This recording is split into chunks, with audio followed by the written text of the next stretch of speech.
জনাব তারেক রহমান, ওনার প্রতি আমি শ্রদ্ধা রেখে বলবো যে মাধবপুর চুনারঘাটি নির্বাচন একটি প্রহসনমূলক নির্বাচন হয়েছে।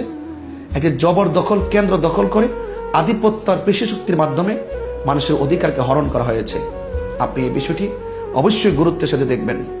যেখানে মোমবাতির কোনো এজেন্টদের, অনেক কেন্দ্রে এজেন্টদের কোনো স্বাক্ষরই নাই। এত কিছুর পরও আপনারা কি বলবেন যে চুনারঘাট মাধবপুরে সুষ্ঠু নির্বাচন হয়েছে? আমার প্রতিপক্ষ যারা আছেন তারা কি বুকে হাত দিয়ে, কোরআন শরীফে হাত দিয়ে কসম করে বলতে পারবেন এই নির্বাচনটি সুষ্ঠু হয়েছে? তারা কি কেন্দ্র দখল করে নাই এবং আমার এজেন্টদেরকে কি বের করে দেয় নাই? তাদেরকে আঘাত করে নাই? কেন ভাই? এরকম নির্বাচন কি চুনারঘাট মাধবপুরবাসী চেয়েছিল? চুনারঘাট মাধবপুরে নির্বাচন বাতিল করে পুনরায় নির্বাচন দিতে হবে। আমরা এই প্রহসনমূলক নির্বাচনের রেজাল্টকে ঘৃণাভরে প্রত্যাখ্যান করলাম।